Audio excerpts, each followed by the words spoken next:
Welcome to CSS library. आज हम academic portion के बारे में डिस्कस करेंगे जो पाकिस्तान आर्मी के ग्रेजुएशन टेस्ट में आया है। ठीक है, आर्किटेक्चर और टाउन प्लानिंग में, यानी अगर आप आर्किटेक्चर का टेस्ट देने जा रहे हैं, आप अगर town planning, city and regional planning का टेस्ट देने जा रहे हैं ग्रेजुएशन बेस में पाक आर्मी पे, पाक नेवी में या पाकिस्तान एयरफोर्स में, तो ये वीडियो आपके लिए बहुत हेल्पफुल रहेगी। इसमें पिछले साल के MCQs और इस साल के MCQs जो आए गए हैं, जो अभी 13, 14, 15 को अभी डेट्स को भी चल रहे थे, वो मैंने इसमें कंपाइल करके रखे हैं ऑथेंटिक सोर्सेज से। तो ये अगर आप अभी टेस्ट देने जा रहे होंगे तो ये बिल्कुल आपके लिए हेल्पफुल रहेंगे। आप ये वीडियोस देखिएगा और शेयर भी करिएगा लाजमी। ठीक है, तो जो आर्किटेक्चर के पोर्शन में MCQs आए वो मैं आपको बताती हूँ। जैसे अब टाइप्स ऑफ टिम्बर, मटेरियल्स के बहुत ज़्यादा क्वेश्चन आए थे, तो टाइप्स ऑफ टिम्बर के बारे में एक तो टाइप आई थी। ठीक है, तो वो मुझे उसका नाम याद नहीं है, जिसने मुझे बताया था उसने जस्ट ये बताया कि टाइप ऑफ एक टिम्बर की टाइप भी आई है क्वेश्चन में। उसके बाद डोगमा इन बुद्धिज़्म, डोगमा एक बुद्धिज़्म का वैसे तो बुद्धिज़्म का हम जो आर्किटेक्चर पढ़ते हैं उसमें इतना कोई रोल नहीं है। ठीक है, लेकिन डोगमा जो है वो अभी बुद्धिज़्म में काउंट नहीं होता। ठीक है, उसके बाद एक थ्योरी आई है लेस इज मोर, ये तो बहुत फेमस थ्योरी है लुडविग माइस वैन डर रोहे की, कि ये थ्योरी जो है ये कौन से आर्किटेक्ट की, फ्रैंक लॉयड राइट वहाँ पे रख दिया, लुडविग माइस वैन डर रोहे रख लिया। ठीक है, तो आपने क्या लगाना है, लुडविग माइस वैन डर रोहे, ये आपने ख्याल करना है इस चीज़ों का। उसके बाद डोरमर रूफ के बारे में क्वेश्चन आया था। ठीक है, ये आप देखें, ये दो रूफ्स की टाइप है। एक जो रूफ के अंदर, स्लोपी रूफ्स के अंदर जो एक विंडो लगी हुई होती है, ठीक है, उसको हम बोलते हैं डोरमर रूफ। ठीक है, ये देखें, ये रूफ डोरमर और ये वॉल डोरमर, क्योंकि ये वॉल के साथ अटैच्ड है इस वजह से इसको वॉल डोरमर कहेंगे। ये क्वेश्चन आए। प्लस एक स्टूडेंट ने मुझे बताया था कि मोरिश आर्किटेक्चर और फ्रेंच आर्किटेक्चर का कोई मिक्स करके क्वेश्चन दिया गया था और एक रूफ की टाइप पूछी गई थी कि एक्सटेंडेड रूफ है। ठीक है, तो उसमें एक एक्सटेंडेड रूफ है, वो किस टाइप में आती है, वो फ्रेंच आर्किटेक्चर में आती है, मोरिश आर्किटेक्चर में। तो इस टाइप का थोड़ा एक कंफ्यूजिंग सा क्वेश्चन था। तो आपने जो स्टाइल्स हैं आर्किटेक्चर के, वो आपने गो थ्रू करने हैं कि कौन कौन से स्टाइल्स में कौन कौन से फीचर्स हैं, करेक्टरिस्टिक्स हैं। तो ये बहुत हेल्पफुल रहेगा आपके लिए। ठीक है, क्योंकि बहुत अच्छी जॉब है ये। उसके बाद रेंडरिंग की डेफिनेशन आई थी। रेंडरिंग्स तो हमें पता है कि एक रियलिस्टिक टाइप की हम इमेज निकालते हैं जो 3D व्यूज़ में, तो रेंडर्स जो निकालते हैं उसकी एक डेफिनेशन आई थी। उसके बाद cutting in a building to show details is called. अब हम बिल्डिंग की कटिंग करते हैं, लाइक ये एक रूम है, इसको हमने बीच में से कट कर लिया। ठीक है, फिर इसका अंदर से मटेरियल दिखेगा, फिर यहाँ पे कोई विंडो होगी वो दिखेगी। तो और मतलब डायमेंशंस और मटेरियल्स अंदर के शो करने के लिए जो हम कटिंग करते हैं बिल्डिंग की, उसको हम सेक्शन कहते हैं। तो ये भी एक क्वेश्चन आया था। और फिर उसके बाद A4 साइज पेपर, जो A4 साइज है पेपर का, उसका साइज पूछा गया था कि लेंथ और विड्थ वाइज क्या साइज होगा। तो आपने A4 साइज का नहीं देखना, आपने A4, A2, A3 ये सारे साइज जो है वो आपने याद करके जानना है। ठीक है, A4 का हाफ होता है, अगर हम यहाँ से हाफ कर लेंगे A2 हो जाएगा, फिर उसका हाफ कर लेंगे A3 हो जाएगा। तो ये आपने थोड़ा सा गो थ्रू करके जाना है, थोड़ा सा देखना है। ठीक है, उसके बाद आपने हिस्ट्री पर भी थोड़ा बहुत ध्यान देना है। जैसे बैरल वॉल्ट जो है वो किसका कॉन्सेप्ट था, कहाँ से आया, उसके बाद उसमें क्या क्या चेंजिंग्स हुई। ठीक है, तो बैरल वॉल्ट का क्वेश्चन था कि सर्कुलर ये arch type question, arch type होगा और फिर यहाँ पर बट्रेसेस होंगी। तो ये जो वॉल्ट है ये कौन सा है, बैरल वॉल्ट है। उसके बाद ये क्वेश्चन आया था कि ये जो वॉल्ट है जो क्रॉसिंग हो रही है दो वॉल्ट्स की, उसको हम क्या कहते हैं, ग्रोइन वॉल्ट। ये क्वेश्चन एक आया था। उसके बाद मस्जिद में जो पुलपिट है वो किसके लिए यूज़ होता है, उसका यूजेज पूछा गया था। तो ये आप देख रहे हैं, ये जो पार्ट है ये इसको हम पुलपिट कहते हैं। ठीक है, जहाँ पे फ्राइडे सरमन दिया जाता है या अनाउंसमेंट्स वगैरह की जाती हैं, ऐसा कुछ बड़ा कुछ किया जाता है, तो मस्जिद में ये एक पार्ट होता है, चर्च में भी होता है। ठीक है, उसके बाद अलहम्ब्रा पैलेस के बारे में आया था कि अलहम्ब्रा क्या है, अलहम्ब्रा कोई मोनूमेंट है, अलहम्ब्रा कोई फोर्ट है, अलहम्ब्रा कोई पैलेस है, क्या है। तो अलहम्ब्रा क्या है, पैलेस है, सॉरी, स्पेन में ये पैलेस है। और इसमें आर्किटेक्चर जो है वो इस्लामिक आर्किटेक्चर को टच दिया गया है। ये प्योर फॉर्म है इस्लामिक आर्किटेक्चर की और ये आर्किटेक्चर आज तक प्रिजर्व है। ये आप देखें, ये सारे जो इसके फीचर्स हैं, ये जो आर्चेज हैं, ये आपको मस्जिदों में दिखेंगे। तो ये जो अलहम्ब्रा पैलेस है वो अच्छी एक एग्जांपल है इस्लामिक आर्किटेक्चर की। उसके बाद अब देखें ना, डोर की बहुत सारी टाइप्स होती हैं, लेकिन इन्होंने कौन सी पूछी है, पेलेडियन नहीं है, सॉरी, ये पेलेडियो टाइप है। ठीक है, ये आप इसको करेक्ट कर दीजिएगा, पेलेडियो एक टाइप है डोर की। ये देखें, यहाँ पे फॉरेन में यूज़ होती है। ये यहाँ पे सिंगल पैनल है, लेकिन डबल पैनल भी होते हैं ठीक है। तो ये टाइप पूछी गई है। ऐसा कोई रोटेटिंग डोर इन्होंने नहीं पूछा हुआ, स्लाइडिंग डोर नहीं पूछा हुआ, सिंपल चीज़ें नहीं पूछी हुई, इन्होंने थोड़ी सी कॉन्सेप्चुअल पे ये लोग गए, ठीक है। उसके बाद 5 पॉइंट्स, और अब ये जो क्वेश्चन है ना ये अभी आए थे जैसे 13, 14, 15, 16 ये जुलाई को आए थे, ठीक है। तो 13 जुलाई को ये सारे क्वेश्चंस आए थे। और उसके बाद जो पिछले साल के भी क्वेश्चंस थे ना वो भी इसमें मैंने थोड़े ये नो हाउस की रखी थी और वो भी मैंने इसमें रखे। तो 5 पॉइंट्स ऑफ आर्किटेक्चर थ्योरी ये किसने दी थी, ये क्वेश्चन आया था, तो ये ली कॉर्बूसियर ने दी थी, जिसमें उन्होंने पिलर्स के बारे में फ्री प्लान, फ्री फेसेट होना चाहिए, रिबन विंडोज़ और रूफ गार्डन होना चाहिए, ये उनकी 5 पॉइंट्स की थ्योरी थी, ली कॉर्बूसियर की ये आई थी। फिर एरे कमांड का शॉर्टकट क्या है, AR, ठीक है। और एरे कमांड वो अरेंजमेंट के लिए हम देते हैं, एक से ज़्यादा जो हम कर रखते हैं चीज़ें, फिर उसको अरेंज करते हैं एक पैटर्न में, तो उसके लिए एरे कमांड यूज़ करते हैं। फिर उसके बाद प्रिट्जकर अवार्ड का पूछा गया था, जैसे अभी इस साल 2023 में किसने जीता है, डेविड चिपफील्ड ने। तो लास्ट टाइम 2022 में किसने जीता था, अवार्ड विन किया था, उसके बारे में आया था। उसके बाद ये अभी इस साल 13 को ये क्वेश्चन आया था, ग्राउंड टू विंडो लेवल जो है वो उसको क्या कहते हैं, ground to window sill level, sill से यहाँ तक जो है विंडो जहाँ पे खत्म होती है लिंटल लेवल, फिर यहाँ पे लिंटल बीम आ जाता है, देन उसके बाद रूफ लेवल आ जाएगा, देन उसके बाद आपका पैरापेट लेवल आ जाएगा। तो ये आपने थोड़े देखे हैं। फिर पान कंस्ट्रक्शन का एक क्वेश्चन आया था कि पान कंस्ट्रक्शन किसे कहते हैं, प्री फैब्रिकेटेड कंस्ट्रक्शन कहते हैं, प्री फैब्रिकेटेड आपको रूफ्स वगैरह मिलती हैं, ठीक है। उसके बाद मोल्टार मटेरियल्स के बारे में भी काफ़ी आए थे, ये मैं आपको बताऊंगी। मोल्टार किससे मिलके बना हुआ है, सीमेंट एग्रीगेट और वाटर से मिलके बना हुआ है, ठीक है। मोल्टार हम मेसनरी वर्क में बहुत ज़्यादा यूज़ करते हैं, ठीक है, बाइंडिंग वगैरह के लिए। उसके बाद M20 सीमेंट का ग्रेड क्या, M20 सीमेंट जो है उसका ग्रेड क्या है, ठीक है। ये हम जो है स्ट्रेंथ के लिए ये हमारे पास होता है, कंप्रेसिव स्ट्रेंथ जो है M20 ग्रेड की सीमेंट की वो क्या है, तो उसके लिए हम 1, 1.5 और 3 हम रखते हैं। 1 क्या है सीमेंट के लिए, कोर्स एग्रीगेट इससे, और फाइन एग्रीगेट और coarse aggregate, 1.5 fine aggregate then sand aggregate, ये हम। तो आपने M25, M30 ये जो थोड़े हैं ना ये आपने याद करके जाने हैं, ठीक है। उसके बाद सीमेंट की फाइनल सेटिंग टाइम, ये क्वेश्चन आया था एक, तो उसकी सीमेंट की फाइनल सेटिंग टाइम क्या होती है, 10 आवर्स होती है। फाइनल सीमेंट की इनिशियल सेटिंग टाइम क्या होती है, वो 30 मिनट्स होती है। और सेटिंग टाइम के लिए कौन सा इंस्ट्रूमेंट हम यूज़ करते हैं, वाइकट इंस्ट्रूमेंट हम यूज़ करते हैं, तो ये आपने थोड़ा नो हाउ रखनी है। उसके बाद ये क्वेश्चन आया था, डीप एक्सकेवेशन इज डन, ठीक है। तो ये जो मैंने एनालाइज किया था कि डीप एक्सकेवेशन जो की जाती है वो किसके ऊपर डिपेंड करती है, सॉइल के ऊपर, और 2-3 और ऑप्शंस थे, तो मुझे वो जो ऑप्शन ठीक लगा वो मुझे मटेरियल ठीक लगा, क्योंकि अगर आपके पास इतना मटेरियल अवेलेबल होगा तो आप उस जगह की एक्सकेवेशन कर सकेंगे।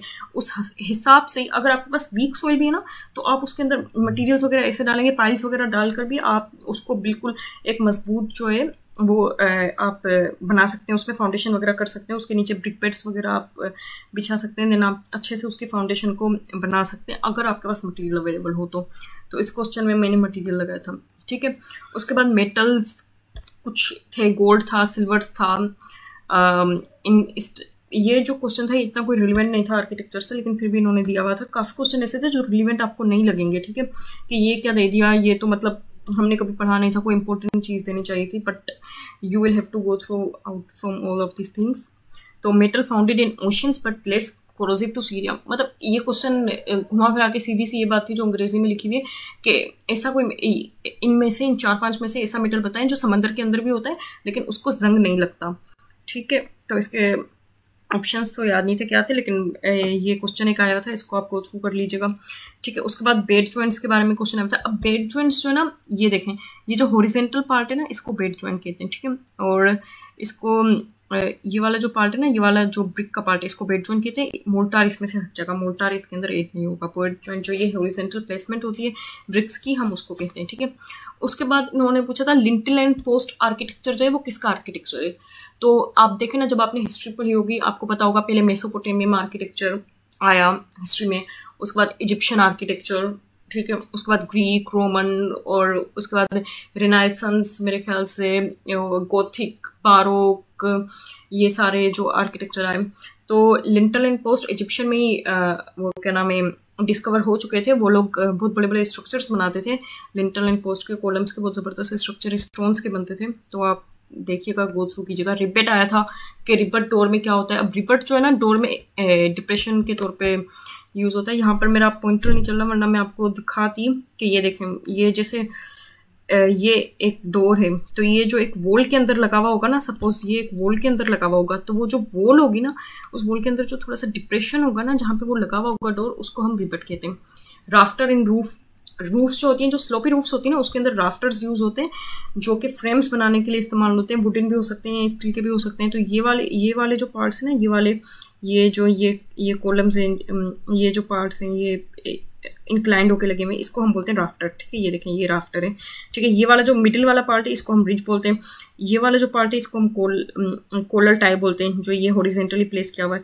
ये जो है, ये सीलिंग जॉइस्ट कहते हैं। और उसके अलावा ये एक ऐसे हॉरिजेंटली भी लगे हुए होते हैं। ये जो नीचे ना, ये जो ऐसे हॉरिजेंटली, इसके ऊपर हॉरिजेंटली लगे हुए होते हैं, उसको हम पर्लिन कहते हैं। तो ये आप थोड़ा ट्रम्स से भी ट्रम्स को देखिएगा, ये काफ़ी आती है। साइड प्लान का एक क्वेश्चन आया था कि आप अगर एक प्लॉट है, उसको आप डिज़ाइन कर रहे हैं, तो उसकी सराउंडिंग्स के हिसाब से, सराउंडिंग को देखकर जो आप एक प्लान बनाते हैं, ठीक है, एक प्लान बनाते हैं सराउंडिंग्स के हिसाब से, लेकिन उसके अंदर कोई प्लानिंग, इंटीरियर प्लानिंग वगैरह नहीं होती होती, उसको आप क्या कहते हैं? उसको आप साइड प्लान कहते हैं। ठीक है, जिसमें आप सराउंडिंग्स को शो करते हैं, रोड को, साइड में कोई प्लाट वगैरह उसको। ठीक है, उसके बाद ये कंडक्शन में आपको आगे बताती हूँ, वो हेडिंग उसमें है, उसमें पिक्चर है, वो मैं आपको दिखाऊंगी। ट्रांसम जैसे ट्रांसम, ये मैं यहाँ पे आपको दिखा देती हूँ। ये डोर है जैसे ठीक है ना, तो ये यहाँ पर थोड़ा सा वो होगा, यहाँ पर कुछ भी नहीं होगा। ठीक है, ये जैसे एक लिंटल की तरह ऐसे ही होगा। देन यहाँ पर एक विंडो होगी, उसको हम ट्रांसम विंडो कहते हैं, जो यूएस यूके में बहुत इस्तेमाल होती है। ठीक है, इसको हम ट्रांसम विंडो कहते हैं।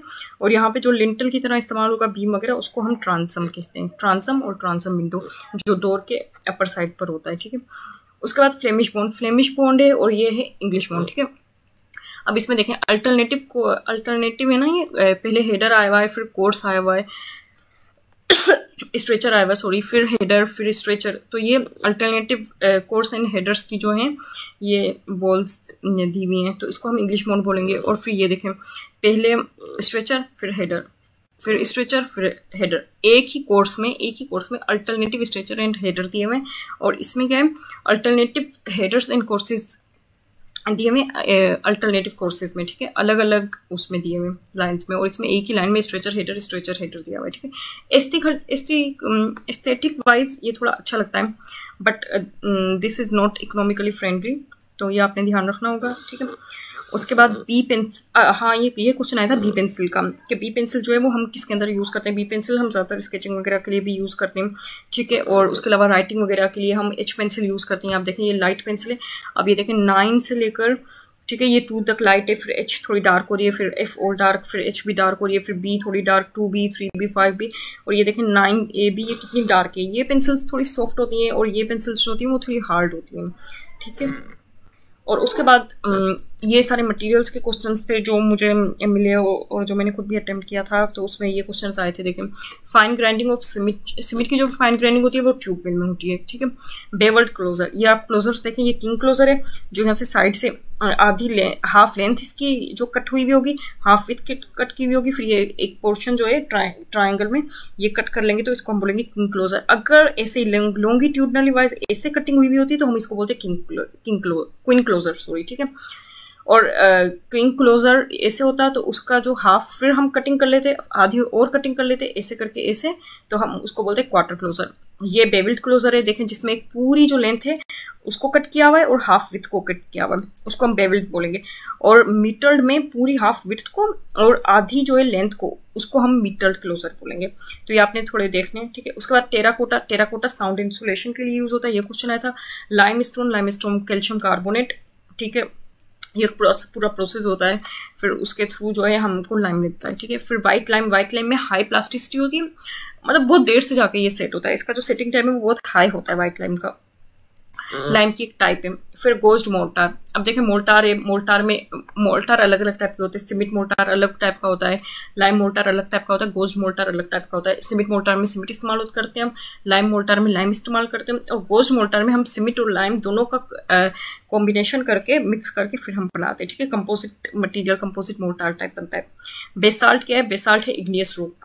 ये रॉक्स के बहुत ज़्यादा क्वेश्चन बनते हैं। रॉक्स के, ब्रिक के, सीमेंट, कंक्रीट, ये तो आपने लाजमी, प्लास्टिक भी अब थोड़ा बहुत आने लग गया, लेकिन इसमें नहीं आता, वो इंजीनियरिंग कैडर में काफ़ी आता है। ठीक ठीक है। तो ये तो आपने लाजमी देखने हैं, ब्रिक, सीमेंट और स्टोन आपने लाजमी देखने हैं। इग्नियस रॉक होता है, मेटामॉर्फिक होता है, सेडिमेंट्री रॉक होता है। तो मोल्टेन मैग्मा से जो ऊपर वोल्केनिक इरप्शन होती है उसके बाद जो स्टोन्स बन जाते हैं उसको हम क्या बोलते हैं, इग्नियस रॉक बोलते हैं। तो बेसाल्ट एक इसकी एग्जाम्पल है, ये आपने याद रखना है कि कौन कौन से रॉक इग्नियस हैं, मेटामॉर्फिक, सेडिमेंट्री। उसके बाद ग्राइंडिंग, अब वो बोल रहे हैं कि प्लास्टिक्स में कौन कौन से फॉल्ट हैं, ठीक है ना। तो उसमें 3-4 फॉल्ट्स दिए हुए थे, तो उसमें पूछ रहे थे कि प्लास्टिक ये जो फॉल्ट है ये किसका है। तो ग्राइंडिंग जो है वो प्लास्टिक का फॉल्ट है, ठीक है। बिटुमिन, ये पूछा गया था कि bitumen is made up of, तो बिटुमिन जो है वो बिल्कुल ब्लैक स्टिकी टाइप मटेरियल होता है, सेमी सॉलिड पेट्रोलियम उससे बनता है, ठीक है, बिटुमिन। ये क्वेश्चन आया था। उसके बाद जिंक कोटिंग को हम क्या कहते हैं, उसमें वार्निश आया था, गैल्वेनाइजेशन आया था। तो galvanization is the right option of zinc coating. Mortise and tenon joint का क्वेश्चन आया था। जॉइंट्स आपने लाजमी देखने, वुड जॉइंट्स के कौन कौन से जॉइंट होते हैं, बेड जॉइंट होता है, टेनन एंड मोल्टाइस जॉइंट होता है, और उसके अलावा बहुत सारी टाइप्स हैं वो आपने ज़रूर देखनी है, ठीक है। मोल्टाइस, ये जो आप जो कटिंग करते हैं, ये वाला जो पार्ट कट हुआ होता है वुड का, इसको मोल्टाइस कहते हैं, और ये जो फिर फिक्स्ड होना होता है इसको हम टेनन कहते हैं, ठीक है। हिस्ट्री के बहुत ज़्यादा क्वेश्चन आते हैं और हिस्ट्री बहुत ज़्यादा डीप में पूछी गई होती है, ठीक है। ये 2-4 जो मुझे याद थे, 4-5 वो मैंने यहाँ पे लिखे, बट जो बाकी उसके अंदर जो क्वेश्चंस थे वो बहुत ज़्यादा डीप में थे, तो इस वजह से मुझे याद नहीं है। ये आपने लाजमी देखना है। कोरिंथियन कॉलम, इसमें मतलब क्वेश्चन इस टाइप का था कि कोरिंथियन कॉलम का जो इंपॉर्टेंट जो पार्ट है जो हमें नजर आता है वो क्या है, वो ये है एकंथस लीव्स जो है, इसमें जो लीव्स इस्तेमाल हुए हुए होते हैं, ये बेल टाइप होता है स्ट्रक्चर, यूं करके बेल ऐसे होती है ना, यूं करके, मेरा मार्कर नहीं चलना वाला आपको दिखाती, यूं करके बेल होती है। तो बेल में ये इन्होंने जो फ्लावर्स है, एकेंथस लीव्स जो हैं उसको इन्होंने रिप्रेजेंट किया हुआ है ये इनके कैपिटल में, ठीक है। ये इन्होंने क्या, ये देखें, ये इन्होंने सर्कुलर टाइप ऐसे यूं करके ये किया हुआ है इसमें आयोनिक में, और डोरिक में, ये डोरिक तो बिल्कुल सिंपल कैपिटल है, ये देखें यहाँ पे सर्कुलर है और ऊपर जो है रेक्टेंगल है, तो इसके आप कैपिटल देखें तीनों के, ठीक है ना। और उसके बाद ये देखें शाफ्ट है इन तीनों का, इनके शाफ्ट्स में ये जो फ्लूइड्स है ना, ये इनका डिफरेंसेस है, ठीक है। उसके बाद ये यहाँ पे बेस आ जाएगी, तो डोरिक, आयोनिक और कोरिंथियन, ये ऐसे 3 कॉलम्स है। फिर उसके बाद पूछा गया था metope is a part of, the metope जो पार्ट है वो फ्रीज का होता है, ठीक है, फ्राइज का पार्ट होता है ये, और ये इंटेबलेचर। ओवरऑल ये किसका पार्ट होता है, ये देखें अब ये पूरा कॉलम है ना, ये पूरा कॉलम, ये डोरिक कॉलम है, ये पूरा कॉलम, ठीक है। और इसके ऊपर का पार्ट ये सारा है, इस ट्रायंगुलर पोर्शन को हम पेडिमेंट कहते हैं। देन इस वाले पूरे पार्ट को इंटेबुलेचर भी 2 में डिवाइड होता है, फ्राइज में, आर्किट्राइव में। फिर फ्राइज में भी 2 चीजें होती हैं, एक ये जो 3 ये लाइंस है ना, इसको हम ट्राइग्लाइफ कहते हैं, और ये जो बिल्कुल एक छोटा सा स्पेस है ना, इसको हम बोलते हैं मेटोप, ठीक है। इस मेटोप में भी स्कल्पचर्स बनाते थे ये लोग, इतने आर्टिस्टिकली क्रिएटिव थे कि यहाँ पर ये लोग ये अपने स्कल्पचर्स वगैरह बनाते थे जो इनके हिस्ट्री को, इनके इवेंट्स को रिप्रेजेंट करते थे। देन इसको स्टाइलोबेट कहते हैं, जो ये स्टेप्स वगैरह हैं, ठीक है। और उसके बाद ये की स्टोन, ये देखें, ये पूरा आर्च है, आर्च का जो अपर पार्ट है ना, ये जो एक सेंटर में जो ये लगा होता है स्टोन, इसको हम ये लोग बोलते हैं की स्टोन। तो ये आपने सारी टर्म्स एक बार लाजमी देख लेनी है, ठीक है, कुछ भी आ सकता है। प्रोनाज आया था, प्रोनाज किसको कहते हैं, ओपन एंट्रेंस को कहते हैं। उसके बाद नोआज, एक क्वेश्चन आया था, नोआज या सेला जो है वो किसको कहते हैं, ये जो लोबी होती है, सेंट्रलाइज्ड लोबी होती है, जहाँ चर्च वगैरह में, टेम्पल्स में जो रखते थे ये लोग अपने गॉड वगैरह को, तो उसको हम क्या कहते हैं, गॉड को रिप्रेजेंट करते थे, तो ये यहाँ पे करते थे नोआज या सेला, ठीक है, सेंट्रलाइज्ड लोबी है, ठीक है। इस यहाँ पर ये इस टाइप के जो कॉलम्स हैं, ये पेरी स्टाइल टाइप के कॉलम है, ठीक है। उसके बाद ये स्टाइलोबेट है, जहाँ पर कॉलम्स होते हैं, ये जो पार्ट है, ये 2 कॉलम्स है, और एक यहाँ पे ये रेक्टेंगल, ये यहाँ पे रेक्टेंगल, इसको आंटा कहा जाता है, ठीक है, कॉलम्स इन आंटा। तो ये आपने थोड़ा देखना है, ये देखें, ये ओपे इंट्रेंस है, तो इसको प्रोनास कहते हैं। उसके बाद है फ्लाइंग बट्रेसेस। फ्लाइंग बट्रेसेस किसका आर्किटेक्चरल फीचर है, ये तो बहुत फेमस, सबको पता है कि ये जो है फ्लाइंग बट्रेसेस, ये गोथिक आर्किटेक्चर का फीचर है, ठीक है ना। ये आप देख सकते हैं, ये जो है ना, ये देखें आप, ये जो वॉल टाइप स्ट्रक्चर इन्होंने थोड़ा सा दिया हुआ है, ये जो वॉल्स होती है ना, वॉल्स के बाहर इन्होंने दिया हुआ है एक ये एल टाइप स्ट्रक्चर इन्होंने कुछ दिया हुआ होता है, मतलब ये वॉल्स को सपोर्ट करने के लिए होता है, ये लोड को सपोर्ट करने के लिए होता है, लेटरल लोड को सपोर्ट करने के लिए फ्लाइंग बट्रेसेस दी जाती हैं, ठीक है। स्ट्रक्चर दिया जाता है जो बाहर से वॉल को सपोर्ट करता है। ये क्लेरस्ट्रेरी विंडोज यहाँ पे इन्होंने दी थी, ये ट्रांसेप्ट, ये देखें, ये जो ट्रायंगुलर पोर्शन निकलता है इसको ट्रांसेप्ट कहते हैं, ठीक है। उसके बाद ये इनका इंपॉर्टेंट फीचर रोज विंडोज थी, बहुत खूबसूरत विंडोज थी इनकी। डोर्स विंडोज, ठीक है। तो ये एम्बुलेटरी जो है वो इंटरनल यहाँ पर तो खैर मैं बता नहीं सकती, बस यूं करके एक सर्कुलेशन स्पेस होता है, उसको हम एम्बुलेटरी कहते हैं, ठीक है। उसके बाद एक्यूलस जैसे ये डोम्स होते हैं ना, ये आर्किटेक्चरल फीचर्स ये आपने देखे होंगे, ठीक है। ये जो डोम्स पूरे होते हैं, डोम्स में ऊपर जो है ना एक ओपन होता है, डोम जो है वो सेंटर से ओपन होता है ऊपर से, तो उसको ओक्यूलस कहते हैं, ठीक है, ताकि लाइटिंग वगैरह आ सके बारोक वगैरह में। ये फीचर काफ़ी इंपॉर्टेंट था। उसके बाद पारेंथिनोन जो है वो ग्रीक आर्किटेक्चर का फीचर है। ग्रीक आर्किटेक्चर की एक बिल्डिंग है पार्थिनोन, ठीक है, बहुत बहुत ज़बरदस्त बिल्डिंग है। इसमें जो है कॉलम्स का जो स्टाइल फॉलो किया गया है वो पेरिप्टेरल स्टाइल फॉलो किया है, तकरीबन इसी टाइप का है। ये जो आप देख रहे हैं तकरीबन इसी टाइप का है, रेक्टेंगुलर, लेकिन यहाँ पर 2 की जगह 4-5 यहाँ पे सेंटर में कॉलम होते हैं। इसको हम बोलते हैं पार्थिनोन पेरिप्टेरल। एक्रोपोलिस में, एथेंस में जो हाई लेवल का सिटी है उसके ऊपर इन्होंने ये बिल्डिंग बनाई हुई है ग्रीक्स ने, ठीक है। उसके बाद कंडक्शन का प्रोसेस की इन्होंने डेफिनेशन पूछी हुई थी कि transfer of energy between adjacent molecules, इसको हम कंडक्शन कहते हैं। तो आई होप आपको कुछ ना कुछ आइडिया हो गया होगा कि आर्किटेक्चर में किस टाइप के क्वेश्चन पूछे जाते हैं। टाउन प्लानिंग में सारा हिस्ट्री, सारा बिल्डिंग मटेरियल, थोड़े कॉन्सेप्चुअल टाइप क्वेश्चन, इतना कोई प्रॉब्लम्स वगैरह के ऊपर या स्ट्रेंथ ऑफ मटेरियल्स के ऊपर या सिविल के सब्जेक्ट से रिलेटेड इतना कुछ खास नहीं आता। आपके टिपिकल आर्किटेक्चरल टाइप के क्वेश्चन आते हैं, हिस्ट्री वगैरह के ऊपर ज़्यादा फोकस रखिएगा। और अगर आपको कोई भी क्वेश्चन हो तो आप कमेंट्स बॉक्स में लाजमी पूछ सकते हैं। और अगर किसी और टाइप की वीडियो बनानी हो आर्किटेक्चर वगैरह से रिलेटेड, बिल्डिंग मटीरियल से रिलेटेड या हिस्ट्री से रिलेटेड, तो आप मुझे कमेंट सेक्शन में बता सकते हैं। Thank you so much. अल्लाह हाफिज़।